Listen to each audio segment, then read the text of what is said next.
Millionaire takes Mistress to luxury dinner, gets shocked when he sees ex-wife dining with a CEO. Natalie Caldwell thought her tumultuous divorce from Ethan Sinclair was the end of all heartbreak. She had already walked through the fire, burned by betrayal, scorched by humiliation, and left standing in the ashes of a love she once believed was unshakable. She'd endured the crushing betrayal, the shame of gossip in their ritzy social circle, and the sting of watching her ex-husband flaunt his newfound life of luxury, with a seductive mistress at his side. Every magazine headline, every whispered conversation at charity galas, every paparazzi photo of Ethan draped in another woman's embrace had been a fresh wound until she forced herself to feel nothing at all. Now, months later, a chance encounter in the glittering hall of a five-star restaurant is about to overturn everything. They thought it was settled because on the very night Ethan struts in, Mistress on his arm, exuding the arrogance of a man who believes he's won, he finds Natalie not just surviving, but thriving. Laughing across the table from a powerful CEO. Not lonely, not broken, but radiant. And that realization hits like a punch to the gut. Sparks will fly, old wounds will tear open, and shocking secrets will surface. Natalie Caldwell had been raised with all the right manners, attended all the right schools, and lived with every expectation that she would lead a picture-perfect life. Her parents, Jonathan and Elaine Caldwell, had built a comfortable existence in Los Angeles, ensuring Natalie never wanted for anything. She was raised to be a woman who inspired envy, not pity. A wife to be cherished, not discarded. But life had other plans. Ironically, it was that same well-heeled background that brought her into the orbit of Ethan Sinclair, a charming, ambitious man from a modest upbringing who was determined to climb the social and financial ladder. They met at a charity gala at the Pacific Heights Club in San Francisco, a swirl of chandeliers and champagne. Ethan was an up-and-coming entrepreneur at the time, brimming with restless energy. There was an instant spark. Natalie found his drive refreshing, a stark contrast to the entitled airs she often encountered. He made her feel alive, like she was stepping into a love story that defied expectation. He, for his part, admired her poise and insider connections. They were an unlikely duo, but for a few sweet years it seemed they were building a true partnership. Yet success can be a double-edged sword. Ethan's tech startup soared beyond their wildest dreams, transforming him into a rising star among venture capitalists. He soon became a millionaire, hobnobbing with celebrities and financiers, always hustling to sign the next big deal. The man who once whispered about forever in her ear began speaking only of stock options, acquisitions, and market shares. As his fortune grew, so did the pressures and temptations. Natalie couldn't pinpoint the exact moment the marriage cracked, but it started with late-night meetings that bled into weekend business trips. At first, she had told herself it was normal, that all great men had to make sacrifices, that she could be patient. Over time, Ethan's once warm gaze toward her cooled into distant politeness. When rumors of his infidelity first reached Natalie's ears, she dismissed them as petty gossip. She was his wife, after all, his partner, the woman who had believed in him before the world did. She wanted to believe Ethan was still the man who used to send her silly text messages from across a crowded room just to say he loved her. But lies have a way of seeping through even the strongest walls. By their 4th anniversary, she could no longer deny the changes in him, the absence, the secrecy, the perfume on his collar that wasn't hers. And now, as she sits in the heart of the city's most exclusive restaurant, her laughter ringing out in stark contrast to the hollow, brittle silence that had once filled their marital home, Ethan Sinclair is about to learn a truth that should terrify any man who ever underestimated the woman he betrayed. Friends whispered about a mysterious woman spotted in Ethan's luxury car, or a pair of extravagantly sexy heels found in his penthouse office. Each day, the sense of betrayal deepened. A year ago, after tearful confrontations and painful revelations, they finally divorced. The legal battle was brief. Ethan offered a substantial settlement, as if money could wash away guilt. Embittered and heartbroken, Natalie moved back to her parents' home in Los Angeles for a while, licking her wounds in relative privacy. The tabloids caught wind of the divorce, painting it as another fairy tale union gone sour. In the immediate aftermath, Ethan seemed to revel in his bachelor status. Papped by photographers at exclusive clubs, he was typically seen with a statuesque brunette on his arm. Her name, it turned out, was Vanessa Hayes, an aspiring model from a small town, hungry for a taste of the good life. She clung to him in paparazzi photos, her sultry expressions a stark contrast to Natalie's more refined style. Natalie tried to ignore the swirl of rumors about how happy Ethan was. Instead, she focused on rebuilding her life. She took a new job, coordinating philanthropic events for a major NGO, throwing herself into charity work. In those volunteer circles, she found a sense of purpose that dulled the sting of her broken marriage. Still, no amount of philanthropic triumphs or supportive friends could entirely banish the hurt. In quiet moments, she remembered how she and Ethan had once daydreamed about traveling the world together, raising a family, forging philanthropic endeavors of their own. Now, all that remained was a string of regrets and a white gold band gathering dust in her jewelry box. It was during one of those philanthropic events that she crossed paths with Ryan Whitaker, a handsome and self-made CEO with an international chain of high-end hotels. She was planning a large fundraiser for an education charity, and Ryan's conglomerate had pledged a significant donation. Over weeks of collaboration, Ryan proved himself to be more than just an aloof businessman. He was surprisingly down-to-earth, with a kind smile that reached his hazel eyes. Though Natalie was wary of wealthy alpha types after her ordeal with Ethan, Ryan's respectful attentiveness slowly chipped away at her defenses. One evening, after a successful charity gala, Ryan asked her to dinner. She hesitated, feeling the familiar pang of vulnerability. But something about Ryan's sincerity made her say yes. She vowed to keep it casual, just two professionals celebrating a job well done. She had no inkling that dinner would become the stage for a dramatic confrontation. Nor did she suspect that her ex-husband and his mistress would be dining in the very same restaurant, their worlds colliding in a way neither had foreseen. None of them could have anticipated it. High-end restaurants in San Francisco often boasted opulent decor, but Le Jardin took luxury to another level. The establishment was known for its gold leaf ceiling, hand-blown glass chandeliers, and a wait list that could stretch for months. Patrons shelled out thousands of dollars for a single meal, savoring artful plates prepared by a Michelin-starred chef. For the city's elite, this wasn't just a restaurant, it was a statement. A place where power dined, where fortunes were flaunted, and where appearances mattered more than the food on the plate. Ethan Sinclair walked in with Vanessa Hayes on his arm. He was accustomed to turning heads in such environments, and tonight was no exception. Dressed in a sleek Italian suit, he exuded the confidence of a man who had conquered the business world. He carried himself with the ease of someone who had spent years perfecting the role of success, every gesture measured, every glance calculated. The hostess, recognizing him as a VIP client, escorted them to an exclusive corner table near the panoramic window overlooking the city's skyline. Ethan felt a flush of pride as diners glanced their way, a tangible reminder of his success. The murmur of admiration, the subtle nods from other powerful men, it was all fuel for the image he had meticulously built. Vanessa, draped in a figure-hugging black gown, sipped from a glass of champagne. She cast an adoring gaze at Ethan, all too aware that half the dining room was watching them. This was precisely the kind of glamorous life she had always coveted: caviar, champagne, and a wealthy partner who showered her with lavish gifts.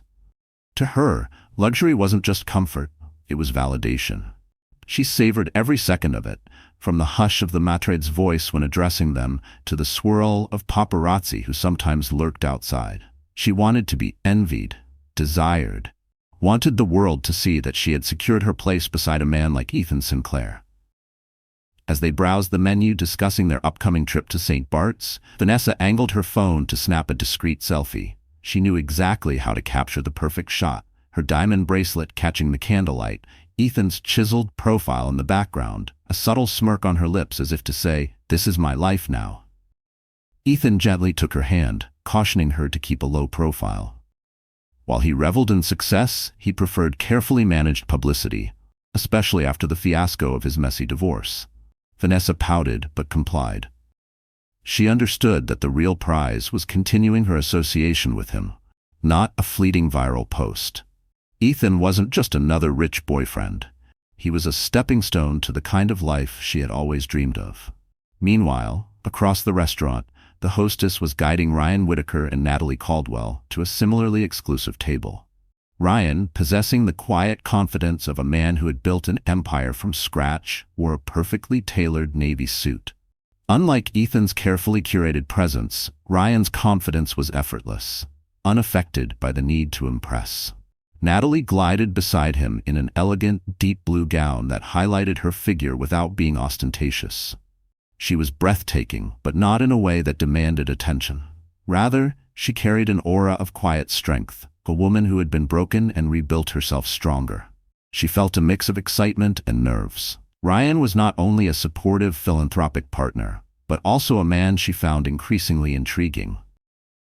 There was a steadiness to him, a kind of reliability that felt foreign after the chaos of her marriage. The table Ryan had reserved was near the center of the dining room, giving them an unobstructed view of the flamboyant setting. Soft candlelight danced across polished cutlery as they settled in. Neither of them noticed the sharp inhale that came from across the room. Neither of them saw the moment Ethan Sinclair turned his head and froze. Natalie folded her hands on her lap, steeling herself too. Natalie remained poised. She sensed that Ryan's invitation might be more than just a casual meal, but she wasn't sure if she was ready for anything deeper. Their conversation began with light banter about the successful charity fundraiser, drifting into Ryan's plans to expand his hotel chain in Asia. Natalie chimed in about philanthropic outreach in those regions, her eyes lighting up as she described potential partnerships. Ryan found her passion infectious. It was a refreshing change from the many gold diggers he'd encountered in his climb to CEO status. Halfway through their amuse-bouche, Ryan offered her a toast. "To you, Natalie," he said, "for reminding me that business can be about more than profit. You've helped me see how much good we can do for education worldwide." Natalie's cheeks warmed. "You give me too much credit, Ryan. I just help connect the right donors with the right causes." Their glasses clinked softly, and for a moment their eyes locked in an unspoken acknowledgement that something deeper connected them than professional synergy.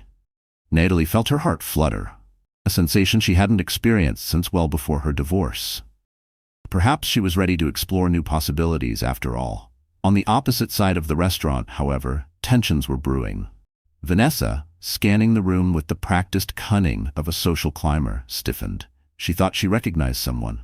Leaning across the table, she murmured to Ethan, "Is that your ex-wife over there?"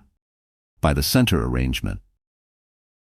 Ethan's gaze followed Vanessa's pointed look.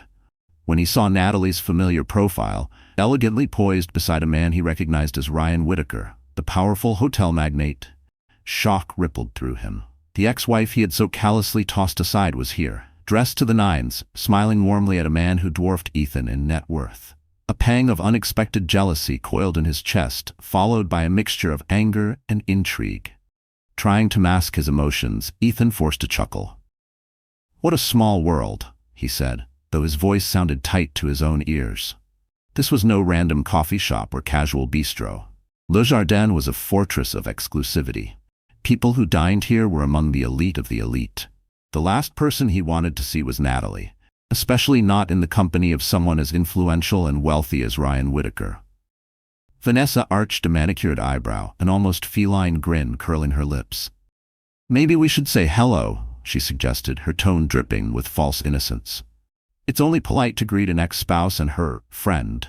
Ethan drained his champagne flute. "We'll see," he muttered, eyeing Natalie's table with mounting unease. If there was one thing he despised, it was feeling overshadowed, and Ryan Whitaker's presence threatened exactly that. It wasn't just that Ryan was wealthy, Ethan was too.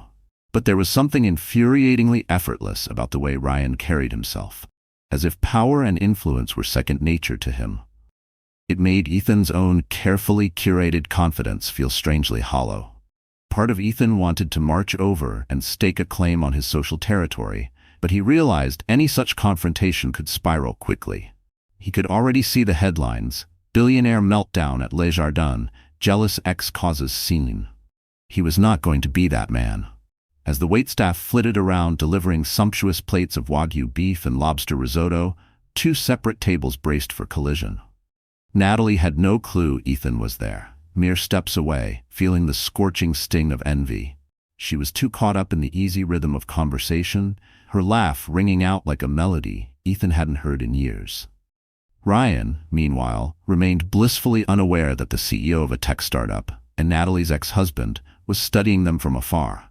In just a few moments, this carefully curated world of fine dining would descend into a swirl of old resentments and new temptations. The night was young, and sparks were about to fly in ways none of them could have predicted. Ethan's entire body felt on edge. He kept glancing toward Natalie's table, attempting to gauge the intimacy level between her and Ryan Whitaker. Was this a business dinner, or something more? The way Ryan leaned in, the way Natalie tilted her head toward him, it sent a prickle of irritation down Ethan's spine. Vanessa, keen to exploit the drama, periodically whispered commentary into Ethan's ear. "They look pretty cozy, don't they?" she mused, her voice dripping with amusement. Or, "He must be paying for all those diamonds she's wearing." She was referring to the delicate diamond drop earrings that had once been a gift from Ethan himself. A part of him had expected never to see them again, but there they were, glittering against Natalie's skin. Did she still wear them because she liked them? Or was it simply that they matched the occasion? The not knowing gnawed at him. Her sly remarks sent Ethan's jaw into a tighter clench each time. A part of him wanted to dismiss the jealousy as irrational.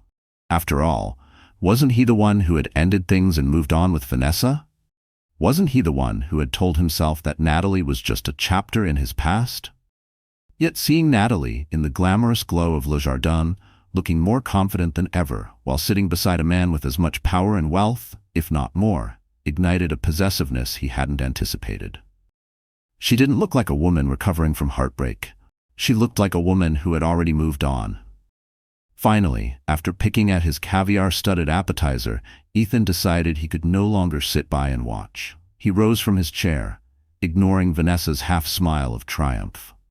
"I'm going to say hello," he announced, though the words felt forced even to himself, as if saying it out loud could make it seem casual. "I'd like to keep things civil." Vanessa's red-painted lips twitched with amusement. "Civil? How boring," she purred. "By all means, go stir the pot." She swirled her wine lazily, watching him like a spectator at a show she had been waiting to enjoy. A swirl of tension coiled in Ethan's chest as he wound through the tables, trying not to look like a man on a mission. His heartbeat drummed in his ears, a foreign sensation. He was not used to feeling unsteady.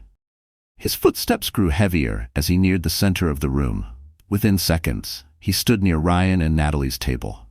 Up close, the scene was even more intimate than it appeared from afar. Ryan leaned in slightly as Natalie described something that made her eyes light up with passion.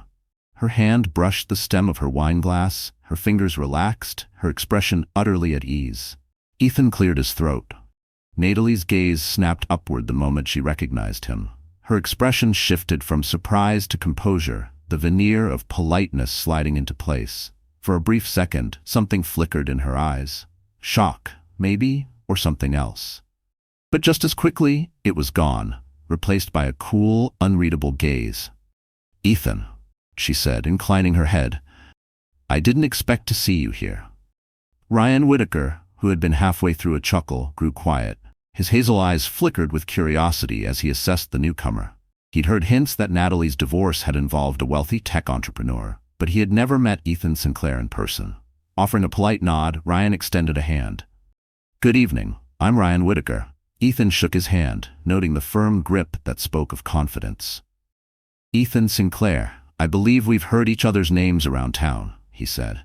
Beneath the surface pleasantries, Ethan's thoughts churned. This is the man who's replaced me in Natalie's life. Natalie mustered her calm. "How have you been, Ethan?" she asked, genuinely hoping to keep this encounter from turning ugly. She had hoped her ex-husband wouldn't approach, but she knew a confrontation of some kind was inevitable. Ethan forced a smile. "Busy as usual. Expanding business."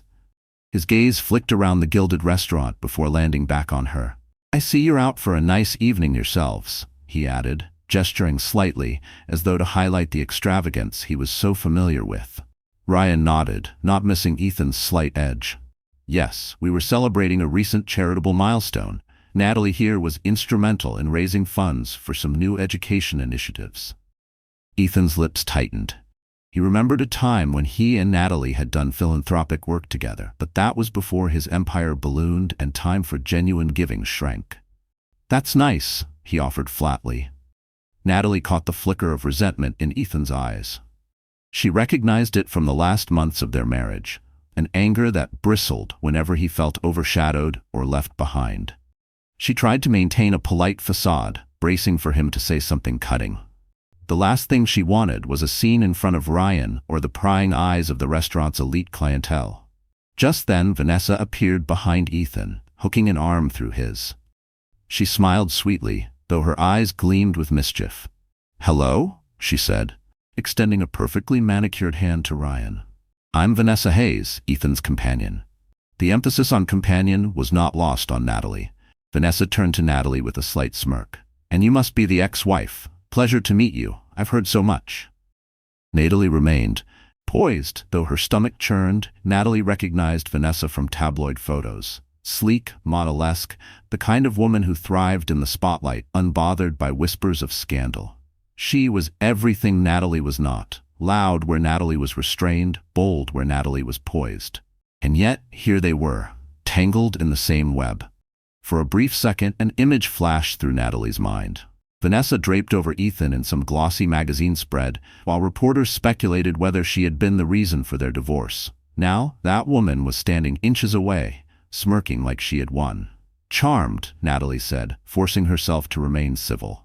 Ryan observed the tension, his brow furrowing with concern. Without hesitation, he placed a supportive hand on Natalie's back, a simple gesture, yet one that spoke volumes. A quiet reassurance, a statement. It didn't go unnoticed by Ethan. His jaw tightened. The possessiveness he had fought to suppress all evening surged to the surface, unbidden and unwelcome. "Since we've all introduced ourselves, why don't you two join us for a moment?" Ryan suggested, attempting to diffuse the awkwardness. "It's not every day we run into friends at Le Jardin." Natalie almost choked on her champagne. "Friends?" That was generous, but she managed to keep a pleasant expression. Ethan, seeing a chance to assert some control, quickly agreed. Vanessa cast a triumphant glance at Natalie, as though she'd been invited into some personal ring where she could flaunt her hold on Ethan. Her manicured fingers grazed his wrist possessively, a deliberate display. Reluctantly, Natalie scooted her chair to make space. Her heart pounded, nerves jangling. This was a mistake, a disaster waiting to unfold. Ryan signaled a waiter for extra seats, inadvertently setting the stage for a swirl of emotions they were all ill-prepared to handle. As the new seating was arranged, the luxurious surroundings grew charged with tension. Mirrored walls reflected a quartet of people tied together by messy threads of love, betrayal, and budding new desires. It was like a cruel joke, a perfectly staged tableau of unfinished business. The staff discreetly withdrew, sensing the friction. The next words exchanged at that table would shape all their futures in ways none of them could yet fathom. With the four of them gathered around a single candlelit table, Le Jardin's opulence felt too close, too intense, like a gilded cage. The chandeliers above shimmered, casting fractured light across crystal glasses and polished silverware. It felt almost theatrical, as if they were actors in some twisted social experiment. Natalie sat stiffly, wishing she were anywhere else. She could feel Ethan's gaze flicker between her and Ryan, an unspoken challenge crackling in the air. Yet as Ryan offered a gracious smile and signaled the waiter to bring fresh wine glasses, she realized there was no graceful retreat. To leave abruptly might fan the flames of gossip, and Natalie Caldwell refused to be the woman who ran. Vanessa wasted no time. She leaned forward, batting her lashes. "This place is absolutely stunning," she cooed, her voice as sweet as poisoned honey. Then, with calculated innocence, she twisted the knife. "Ethan and I come here often, don't we, darling?"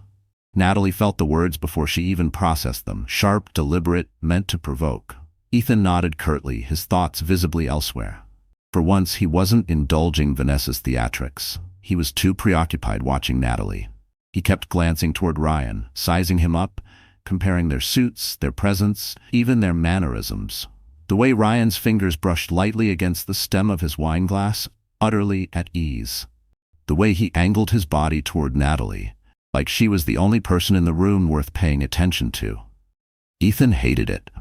His heart pounded with the raw, unexpected jealousy he felt at seeing Ryan's protective stance toward Natalie. Had he ever looked at her that way? Had he ever made her feel that secure, that wanted? Or had he been too consumed with chasing more money, more status, more women, to notice what he was losing? Trying to salvage some civility, Ryan cleared his throat. I've heard the chef here is crafting a new tasting menu soon. Perhaps we should sample it sometime? A neutral topic, a lifeline. But beneath the polished words, the undercurrents remained. He suggested, directing the comment more toward Natalie. Natalie forced a polite nod. She noticed Vanessa studying Ryan's watch, an exquisite Swiss timepiece worth more than some people's yearly salaries, and felt a twist of annoyance. She's probably measuring him up the same way she sized up Ethan, Natalie thought. That realization sparked a flicker of empathy for Ethan. Had Vanessa latched onto him just as soon as his star began to rise? Yet was that empathy enough to overshadow the pain of their past? Hardly. Vanessa took a dainty sip of champagne. Ryan, she began, faking casual interest. It's Ryan Whitaker, right? CEO of Whitaker Hotels? Ryan nodded, the corners of his mouth tightening just a fraction. That's correct. And you must be forging quite a path in the modeling world. Vanessa's eyelashes fluttered. Oh, well, I dabble in print ads here and there, but I'm mostly devoted to philanthropic causes with Ethan. She paused, letting the words sink in, much like Natalie used to do with Ethan. The jab was subtle, but the message was clear. You're old news, Natalie. I've taken your place. Natalie's cheeks burned, but she maintained her composure. She refused to stoop to catty remarks, even if her stomach churned with anger. Ryan gently tapped Natalie's hand under the table, a small gesture of reassurance. She appreciated it more than words could convey. Ethan, however, noticed the movement, and his eyes flashed with something akin to regret. Had he pushed away someone who genuinely cared about him for a woman who seemed enthralled by status and wealth? He decided to redirect the conversation. So, Ryan, I understand you're expanding into Southeast Asia soon. Must be quite an undertaking. Ryan responded with professional ease, describing his new hotels in Singapore and Hong Kong, the philanthropic programs his company sponsored for local communities, and the complexities of working across different cultures. Natalie chimed in, referencing her experience coordinating events for an educational NGO in those regions. Their synergy was evident, and a natural camaraderie sparkled between them. Listening to Natalie speak with knowledge and passion stirred an odd ache in Ethan. She had always been bright and driven, qualities that once pulled him in. He recalled how, in the early days of their marriage, he found her philanthropic zeal almost more captivating than her beauty. But success had changed him, and he suspected it had changed her too, though in different ways. Vanessa? Vanessa sensed Ethan's distraction. She placed a manicured hand on his arm, smiling. Ethan's also been traveling a lot, darling. He's looking into new offices in Dubai. She cast a quick glance at Ryan's watch, then at his face, trying to gauge if he was impressed. Ethan forced a smile, reluctant to show vulnerability. Yes, Dubai. We've got major investors there. He tossed out some remarks about global expansions, but the spark in his voice was absent. The conversation lulled, the tension thick in the air. Then, unexpectedly, a man approached the table. He was the maitre d', accompanied by a discreet staff member who murmured something about a disturbance with paparazzi outside. The maitre d' offered a hushed apology, explaining that a few recognized faces in the restaurant tonight had drawn media attention. "Shall we move you to a private lounge?" he asked politely, glancing between Ryan Whitaker and Ethan Sinclair. "We want to ensure your privacy and that of your guests." Natalie's heart skipped. She knew any paparazzi photos of the four of them together could spawn a tabloid frenzy. Ryan glanced at her, reading her concern. "We'd appreciate that," he replied. They rose, the staff leading them through a side corridor into a more secluded, plush lounge area, enclosed by velvet curtains. A grand piano stood in the corner, unoccupied, while soft jazz piped through hidden speakers. The lighting was dimmer, more intimate, heightening the sense of claustrophobia. Vanessa perched on a velvet settee, crossing her legs elegantly, looking all too pleased with this VIP detour. Ethan stood by her side but cast frequent glances toward Natalie and Ryan, who seated themselves on a nearby chaise. The staff offered fresh champagne. No one refused. Each sip seemed to sharpen the undercurrents coursing between them. At last, Ryan broke the silence. "Well, this is unexpected." He managed a wry smile at Natalie, who returned a slight shrug. She wanted to vanish into the floor, but she also felt an unspoken resolve to show that she wasn't cowed by Ethan or his mistress. Vanessa decided to stir the pot. "I recall reading about your divorce settlement, Natalie. Very hush-hush, but these things always leak eventually, don't they?" Her question was directed at Ryan, as though inviting him to speculate. Natalie stiffened, rage boiling beneath her cool exterior. Ryan frowned. "That's personal, Miss Hayes," he said, his voice firm. "I'm sure none of us want to indulge in gossip." Vanessa's lips parted in a slow, cat-like smile. Her gaze flickered toward Ryan, then back to Natalie, as if calculating her next move. She thrived on spectacle, and Ethan could see it in the amused glint in her eyes. "Of course, my apologies." The apology rang hollow. Thinly veiled sarcasm dripped from every syllable. Ethan felt an inward lurch of guilt. Had he truly allowed someone so catty and shallow into his life? Had he mistaken confidence for depth, charm for substance? Yet his pride wouldn't let him denounce her in front of Ryan and Natalie, not yet. Instead, he redirected the topic. "So, Ryan, how do you manage to balance personal life with a global empire?" The shift in conversation was transparent, but Ryan played along with effortless composure. Ryan responded with gracious politeness, describing how he delegated tasks, remained in contact with philanthropic boards, and tried to preserve personal time. Natalie listened, reminded again of the synergy between them. Philanthropy, business, a sense of purpose. She cast a fleeting glance at Ethan, her expression unreadable. Once upon a time, they had shared a vision of building success for a greater good. They had whispered about starting a foundation, about creating something bigger than themselves. But that dream had been buried beneath broken promises and misplaced priorities. Now, all that remained was this odd show of one-upmanship. The hush of the lounge's intimacy offered no escape from the swirling emotions. They sipped their champagne, each one grappling with regrets, insecurities, or anger. And somewhere outside, cameras flashed, capturing fragments of the night's drama for the tabloids to twist and turn. Inside the private lounge, the tension had crystallized. Vanessa, determined not to be overshadowed, peppered Ryan with questions about his philanthropic efforts.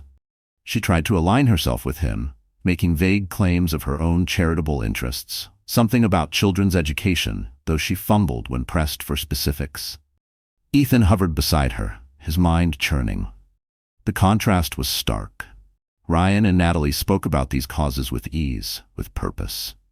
Vanessa, on the other hand, treated the conversation like a performance, a rehearsed monologue she hadn't quite memorized. Ethan realized how forced Vanessa's conversation seemed, especially compared to the genuine passion Natalie and Ryan shared for these causes.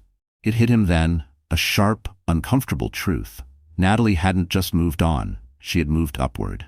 And Ethan had simply moved sideways. Finally, Ryan stood, offering a polite bow of his head. "I need a moment to talk to the maître about ensuring our privacy," he explained. Then, turning to Natalie, his voice softer, more personal, "Would you care to join me?" He wanted to give her an out, an escape from this claustrophobic arrangement. She accepted, offering Ethan one last unreadable glance before following Ryan toward the maître, leaving Ethan and Vanessa momentarily alone on the plush settee. The silence between them was thick enough to slice. Vanessa fiddled with her phone, as though considering a quick selfie to capture her glamorous surroundings. Her reflection shimmered in the mirrored wall beside them. A woman perfectly styled, perfectly poised, perfectly hollow. Ethan's thoughts swirled with regrets. He didn't want to be with a woman who only saw him as a wallet and a stepping stone to fame. He had built an empire, yet somehow he had become the accessory in someone else's ambitions. Yet part of him had chosen this path, drawn to the superficial allure when his marriage was failing. Impulsively, he reached for Vanessa's phone, lowering it. "Enough pictures, please." For the first time all night, his voice carried no pretense, no charm, just quiet, exhausted finality. He muttered, A flicker of annoyance crossed Vanessa's features, but she complied. I just wanted one quick. I said enough. Ethan's voice had an edge that startled even himself. He exhaled, forcing calm. Sorry, it's just, this is complicated. Vanessa angled her body toward him. Ethan, she said softly, touching his arm, is seeing Natalie with that CEO messing with your head? He twitched, uncomfortable with the question, but Vanessa pressed on. Look, I get it. Exes can stir up feelings, especially if they're doing better than you expected. But remember, you're successful too. I'm by your side. Don't let some old flame overshadow what we have. Her words, meant to reassure, only added to his turmoil. He wasn't sure what he had with Vanessa. She liked the parties, the trips, the lavish gifts, but did she care about him, the man beneath the money? He recalled Natalie's unwavering support in his startup days, how she believed in him before the world did. The wave of longing nearly choked him. He brushed Vanessa's hand away gently. Let's not discuss it now. They'll be back soon. He forced a half-smile, but his eyes betrayed conflict. Vanessa, not one to let her territory be threatened, concealed her frustration behind a poised facade. Across the lounge, Ryan and Natalie spoke with the maitre d'. While Ryan handled the logistics, Natalie's eyes darted back to the settee, anxious about leaving Ethan and Vanessa alone. She worried Vanessa might stir drama. Ryan noticed her unease. Everything all right? She mustered a small, tense smile. I'm fine. Just never expected to dine with my ex-husband and his mistress tonight. Ryan exhaled sympathetically. That's a lot to handle. If you want, we can leave. I'm sure I can arrange a discreet exit. Natalie considered it. She craved an escape. But something inside her also wanted closure. Perhaps facing Ethan and Vanessa was a step toward healing. Let's just wrap this up gracefully, she decided. We can say our goodbyes and go. Ryan admired her poise. You're braver than you think, he murmured. She felt a flutter of warmth at his quiet praise. They returned to the table, where Ethan had adopted a stiff posture next to Vanessa. Tension lingered in the air like a static charge. Natalie cleared her throat. I think Ryan and I will be heading out soon. We have an early morning event tomorrow. Ethan nodded, relief mixing with an odd disappointment. Vanessa pursed her lips, eyeing Natalie's gown. Her gaze lingered just long enough to be dismissive, as if silently critiquing every inch of the fabric. Shame, the night's young. Are you sure you don't want to stay and catch up more? Her tone dripped with sarcasm. She seemed to enjoy prodding Natalie's discomfort. A viper in silk, toying with its prey. Ryan interjected smoothly. Natalie's philanthropic schedule keeps her busy. We'd hate to overstay. His words were polite, but his tone left no room for argument. This conversation was over. He turned to Ethan, extending a hand. It was interesting to meet you. Best of luck with your expansions. Ethan forced a polite nod. Yes, likewise. Maybe we'll cross paths again. The words felt hollow, but he tried to salvage dignity, as if uttering them could undo the bitter taste in his mouth. Natalie, not trusting herself to speak more than necessary, simply offered Vanessa a cool smile. It wasn't forced. It wasn't performative. It was the kind of effortless composure that made Vanessa's needling feel small, insignificant. Enjoy the rest of your evening, she said, mastering her composure. Vanessa reciprocated with a saccharine grin. Oh, we will, she purred, her fingers tightening around Ethan's wrist as if staking her claim. With that, Ryan placed a gentle hand at the small of Natalie's back, guiding her through the lounge's velvet drapes. The touch was light, respectful, but to Ethan it felt like a brand, a silent declaration that she was no longer his to protect, to claim, to love.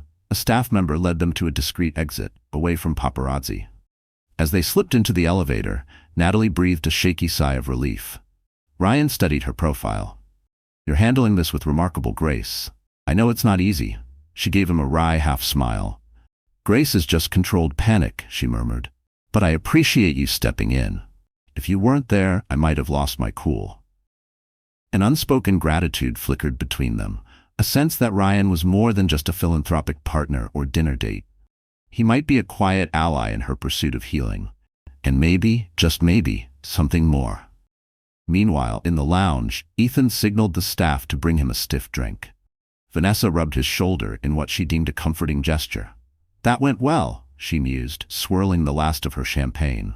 She seemed a little rattled, don't you think? Ethan didn't answer. He stared at the empty corridor where Natalie had disappeared, a turmoil roaring in his chest, jealousy, regret, and an oddly protective longing. He wasn't sure which feeling was worse. Vanessa, sensing his mood, cooed softly. "Don't dwell on your ex. We have a flight to St. Bart's soon, remember? Let's focus on us." Ethan tore his gaze from the drapes, forcing a half-smile. Us. The word felt foreign. Vanessa represented everything he had once thought he wanted. Excitement, indulgence, freedom. But now, in the lingering echo of Natalie's presence, all of it felt hollow. Yeah, us. But in the back of his mind, Natalie's poised face haunted him. Not the face of the woman he had left behind, but the one who had moved forward without him. He had once had her support, her love. Now she was forging a new path with a man who seemed to appreciate every aspect of her. And Ethan was left wondering if he had ever truly understood what he had lost. The finality of it gnawed at him, a reminder of the cracks he had allowed to form in his once promising marriage. As the lounge's low jazz tunes resumed, two very different couples wrestled with unspoken truths.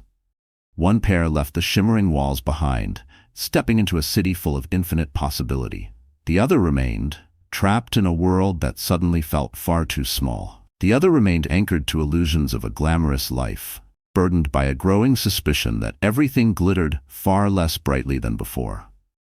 The tabloids wasted no time, fueling speculation about the unusual four-way dinner at Le Jardin. By the next morning, social media buzzed with photos of Ryan Whitaker escorting Natalie Caldwell out a side door, while Ethan Sinclair and Vanessa Hayes lingered behind. Various outlets spun their own narratives. Wealthy tech entrepreneur caught an awkward run-in with ex-wife and hotel magnate. Or Vanessa Hayes' icy stare, jealous of CEO's flirtation with the former Mrs. Sinclair. Natalie woke to a string of messages from friends who either offered sympathy or wanted juicy details. She responded politely, stating only that it was a coincidence and that everyone remained cordial.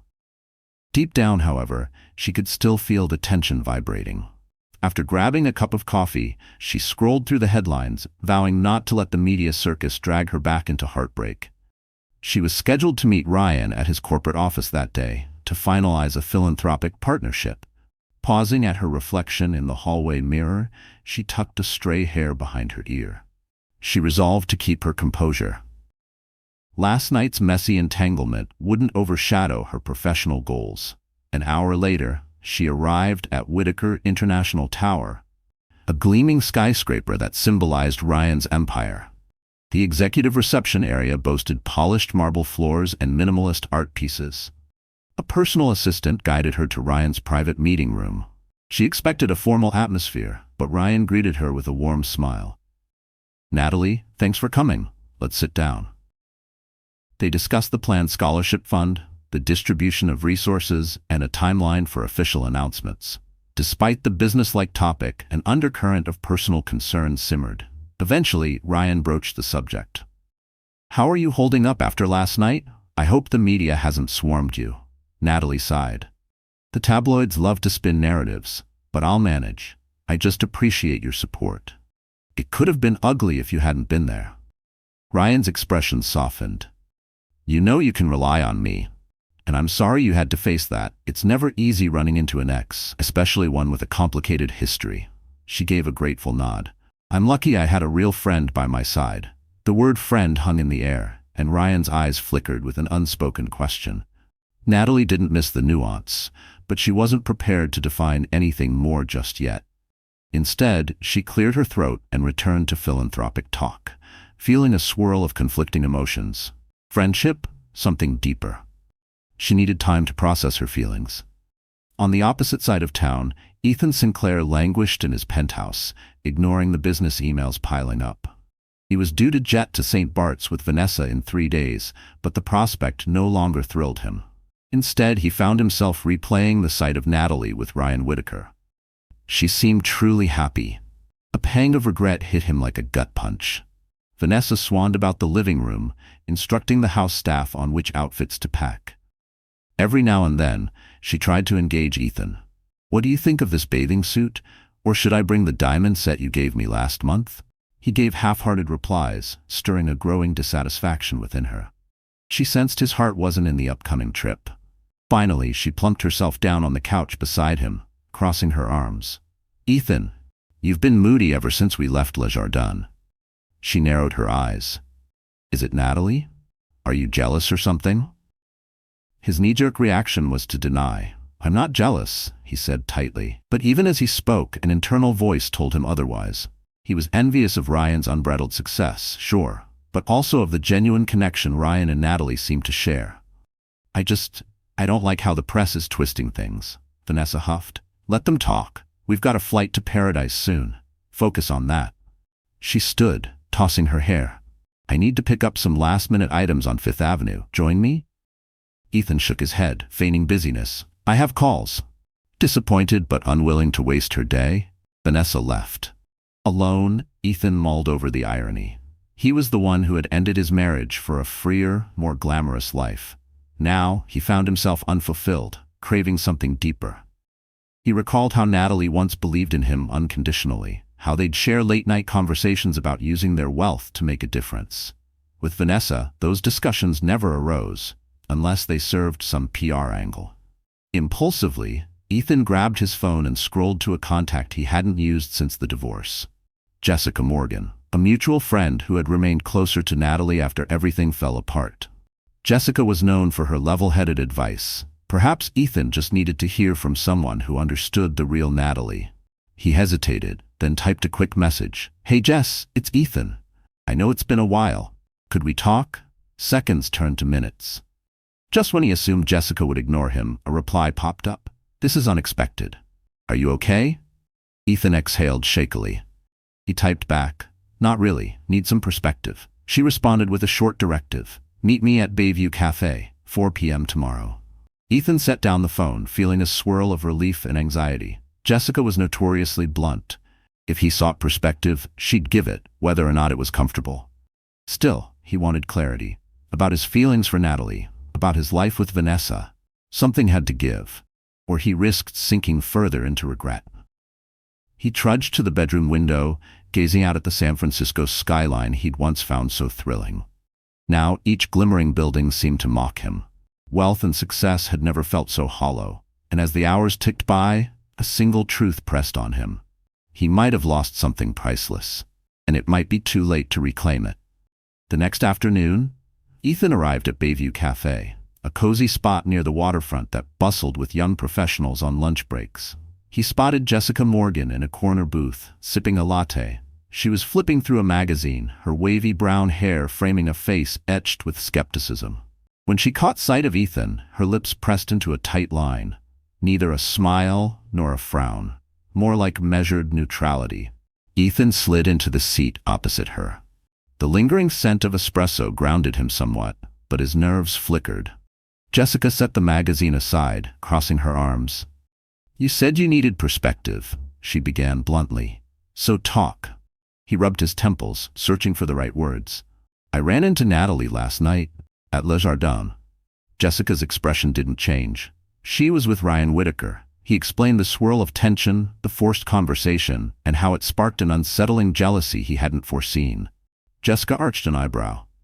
"Well, you ended the marriage, remember? If she's moved on, that's within her rights." Ethan winced. "I know. It's not that I don't want her to be happy. I do. But seeing them together made me realize that maybe I messed up." Ethan exhaled, rubbing the back of his neck. The weight of his own words settled on him like an overdue reckoning.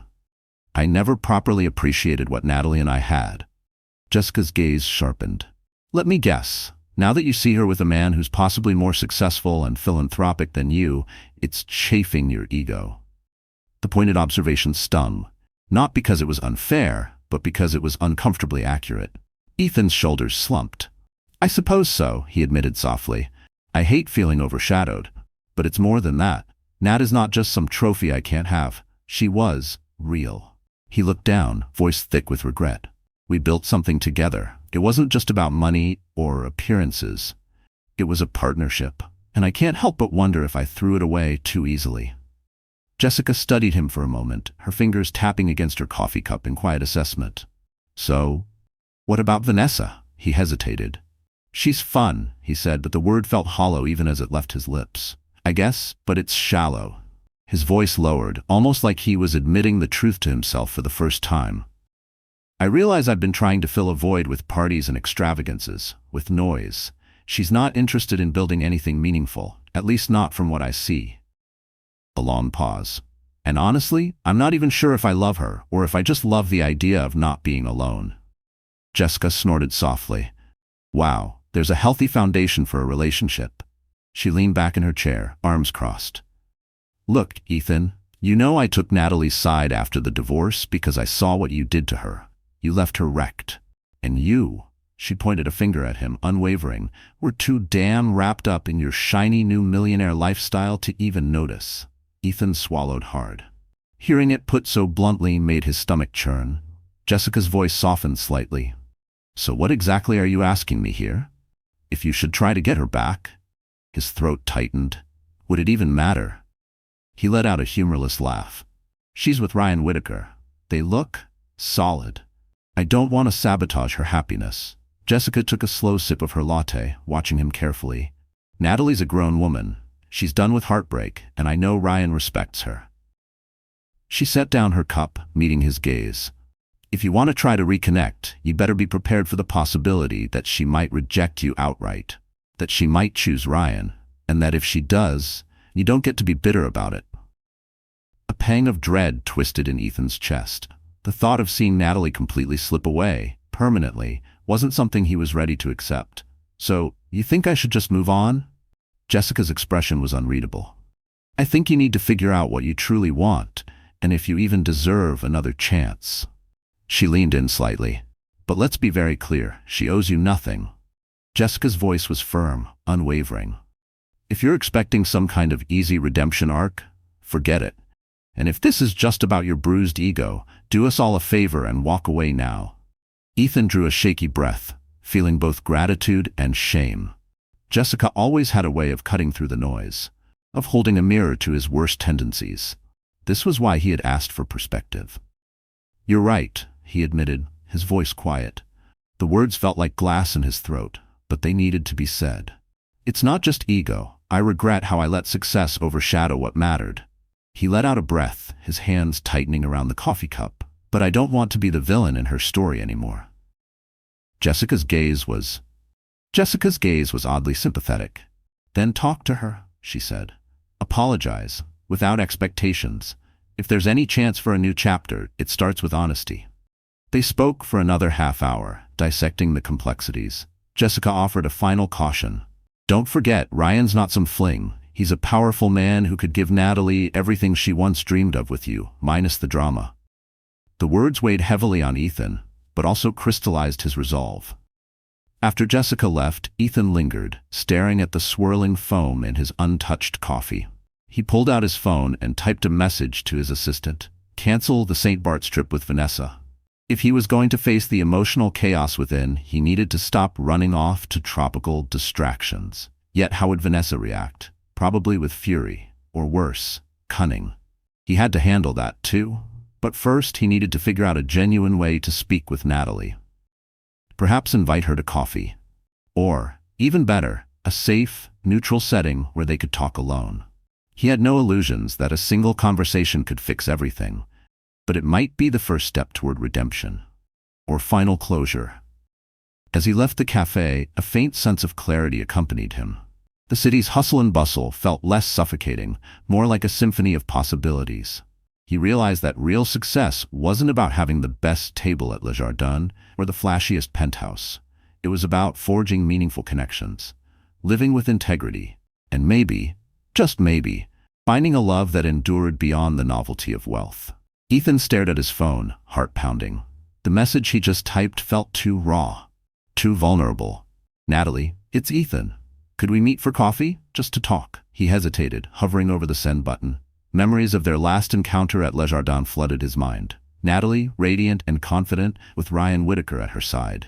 A pang of jealousy and regret twisted inside him. But if he wanted any sense of closure or forgiveness, he needed to take this step. Finally, he pressed send. To his surprise, her reply came minutes later. When and where? Relief blended with nerves. He proposed meeting at Golden Gate Park the next day. She agreed, succinct and calm, giving away little about her emotions. That night, Ethan barely slept, torn between hope and dread. The following afternoon, bright sunlight illuminated Golden Gate Park. Families picnicked on the grass. Joggers circled the pond. Ethan chose a bench near the fountain, where the water sprayed in graceful arcs. Clutching a latte he could hardly taste, he scanned the crowd. Soon he spotted. Natalie approached. The cool morning air carried the scent of freshly brewed coffee and damp earth. She wore a simple blouse and jeans, exuding understated elegance. The kind of effortless grace that had always set her apart. Ethan stood as she reached him, searching her face for any sign of warmth. "Thank you for coming," he said softly. She sat on the bench, deliberately leaving space between them. "I'm curious why you wanted to meet," she replied, her voice steady, controlled. Ethan inhaled. For a moment, he thought of all the unspoken regrets that had built up in the months since their divorce. Every sleepless night. Every moment he had convinced himself he had moved on, only to be confronted by the quiet ache that never left. "I needed to apologize properly," he began. "I hurt you in ways I can't fully undo. I let success consume me, and I took our marriage for granted." Natalie's gaze flickered toward the fountain. "I appreciate that," she said, her fingers tracing the edge of her coffee cup as if grounding herself. "But apologies can't erase everything." He nodded. "I know, I'm not expecting you to forget what happened or offer me another chance. I just can't keep pretending I'm okay with how we ended. Seeing you at Le Jardin, it shook me." Silence settled between them, punctuated only by the splash of the fountain. Ethan had always hated silence. He was a man of deals, negotiations, fast solutions. But here, in this moment, there was nothing to negotiate, only the wreckage of what he had lost. Natalie studied his face. She remembered when they were newlyweds, brimming with shared dreams. Late-night talks over takeout, the way he used to write little notes and tuck them into her books.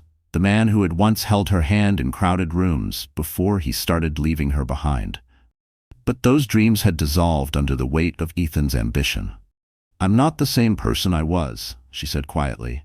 "I've built a new life, working with charities and, well, connecting with Ryan." A flicker of jealousy crossed Ethan's features, but he forced a wan smile. "He seems like a good man." His voice was even, but Natalie caught the way his fingers curled slightly into fists. "I want you to be happy, truly." Natalie's eyes narrowed, uncertain whether to believe him. "So, why now?" Ethan exhaled, wrestling with the admission. "Because I ended things with Vanessa." She blinked, absorbing that. He hesitated, then looked at her. "I woke up one day and realized I'd surrounded myself with shallow pursuits, rooms full of people, yet I felt completely alone.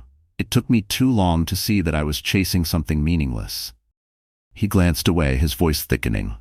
"But seeing you, thriving, passionate about your causes, it reminded me how far I drifted from who I wanted to be." A gust of wind rustled through the trees, carrying the weight of words unspoken. Emotions churned in Natalie's chest. Compassion, weariness, and a lingering grief. She cleared her throat. "Ethan, I'm glad you're realizing these things, but it doesn't change the past." He swallowed hard. "I'm not asking for that. I just wanted to own my mistakes and let you know I admire what you've become. If there's any way I can support your charitable work, I'd like to. Even if we're never together again." Her voice trembled slightly. "Thank you," Natalie said, the sincerity in his words catching her off guard. "That means more than you know." For a moment they fell silent, each recalling better days before betrayal and heartbreak.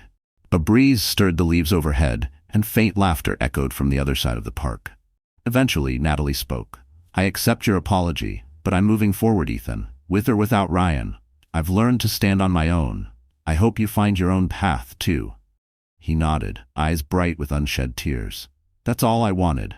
A chance to make amends, even if it's just words. Thank you for hearing me out."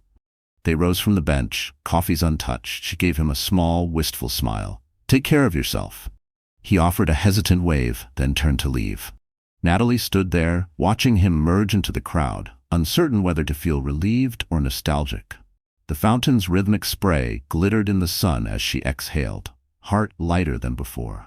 Maybe, at last, they had the closure they needed, and maybe she was finally free to embrace her future, wherever it led. Weeks passed, and the dramatic run-in at Le Jardin faded from public chatter. Natalie Caldwell immersed herself in her work at the NGO, orchestrating a high-profile charity gala that promised to deliver significant funds for youth education. Each day, she woke feeling more assured of who she was. No longer Ethan Sinclair's ex, but a competent, respected organizer in the philanthropic world. She seldom thought of the coffee meeting at Golden Gate Park, yet the conversation lingered in her mind. Ethan's apology had given her a sense of closure. He was no longer a looming shadow of guilt or pain. For once, she felt free to explore new possibilities, without baggage. Ryan Whitaker's presence in her life also intensified. They had continued collaborating on various projects, and with each interaction, she saw more of his sincere character. He was wealthy, yes, but also principled and empathetic. Whenever she felt overwhelmed by event logistics, Ryan was there with practical advice or even a comforting hand on her shoulder. Slowly, the lines between professional and personal blurred. The day of the charity gala arrived. Held in the glittering ballroom of a historic hotel, the event teemed with philanthropists, celebrities, and key influencers. Natalie donned a midnight blue gown, her hair swept into a loose updo. She moved through the crowd, ensuring every detail was perfect. The silent auction, the keynote speakers, the sumptuous dinner service began. On stage, Natalie introduced Ryan for a speech about the impact of strategic giving. His words resonated with the audience, underscoring how wealth could become a tool for societal good. When the program ended, Ryan found Natalie amid the swirling guests. He guided her to a quieter alcove lined with tall windows overlooking the city. "You did an outstanding job," he said, his voice warm. "We surpassed our fundraising goal." She exhaled, adrenaline still coursing through her. "I'm relieved and thrilled. Thank you for all your support. Without your hotel group sponsorship, we wouldn't have reached these numbers." He smiled, stepping closer. "There's something I've been meaning to ask." His tone softened. "When all this settles, can I take you to dinner? A real dinner, not a working meal or a rushed bite in between meetings." His hazel eyes brimmed with earnestness. Natalie felt her cheeks flush. After her divorce, she'd sworn off romance for a while, hesitant to trust again. But Ryan wasn't Ethan. He stood before her with genuine kindness, not just charm. She found herself nodding. "I'd like that very much." They sealed it with a shared laugh, the air tinged with promise. A sense of excitement fluttered in Natalie's chest. Perhaps she was ready for something more than professional camaraderie. Meanwhile, across the city, Ethan Sinclair stood in front of a modest community center. He had quietly made a major donation, funding new computers and science kits for underprivileged kids, a cause he and Natalie once dreamed of supporting together. Now, he took that dream forward alone, determined to find meaning in giving back. Watching children excitedly explore the newly equipped rooms brought a rare smile to his face. He thought about Natalie, wondering if she'd ever hear about this. Part of him hoped she would. Not for praise, but for a subtle understanding that he was trying to be the man he should have been all along. Later that evening, Ethan returned to his penthouse to find it quiet. Absent were the parties and shallow gatherings that once filled it. He prepared a simple dinner, reflecting on how drastically his priorities had shifted. Vanessa Hayes was long gone, off to the next lavish scene, presumably. And good riddance. Ethan realized that maybe being alone wasn't so bad, if he could fill the emptiness with purpose, whether through volunteer work, therapy, or forging genuine friendships. 1 month after the gala, Natalie and Ryan sat at an intimate corner table in a little-known French bistro. Unlike Le Jardin, this place had no paparazzi lurking, no ornate. The bistro had no extravagant decor, just soft lighting and excellent cuisine. No grand chandeliers, no gold-plated menus, just warmth, authenticity, and the kind of atmosphere where real conversations flourished. Over laughter and shared stories, Natalie and Ryan discovered how much they aligned. The ease between them was undeniable, organic, unforced. It wasn't about status or appearances. It was about something far rarer, something real. From values on philanthropy to personal passions like travel and reading, they found synchronicities in the smallest details. The way they both preferred handwritten letters over emails. The way a well-worn book felt like home. When they finally walked out, hand in hand, Natalie felt lightness flood her heart. Not the fleeting rush of infatuation, but the steady calm of something solid, something worth building.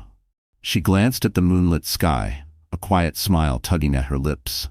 Not long ago she had stood beneath the same sky, feeling utterly lost, feeling as if her world had shattered beyond repair, remembering the heartbreak she once believed was insurmountable. Perhaps life truly could start anew after crushing disappointments. There, under the gentle glow of city lights, she realized she was no longer haunted by the past, no longer defined by what she had lost, but by what she had found. She had found a fresh horizon, one shaped by mutual respect, renewed purpose, and the thrilling possibility that this time, love might endure. Thank you for joining us on this emotional roller coaster of love, betrayal, and the rediscovery of purpose. Natalie's journey reminds us that heartbreak can lead to transformative growth. That true wealth isn't measured by lavish dinners or glittering possessions, but by the strength of our bonds, the depth of our character, and the courage to walk away from what no longer serves us. Even when the past collides unexpectedly with the present, like it did at that fateful restaurant, we always have a choice: to dwell in regret or to step forward into something new. If you were captivated by Natalie, Ethan, and Ryan's story, hit the like button to let us know. Share this video with friends who love poignant, dramatic tales. And be sure to subscribe to our channel for more stories that explore the depths of love, ambition, and redemption. Your engagement keeps our channel thriving. What would you have done in Natalie's place? Let us know in the comments. Thank you for watching, and we look forward to bringing you more riveting drama soon.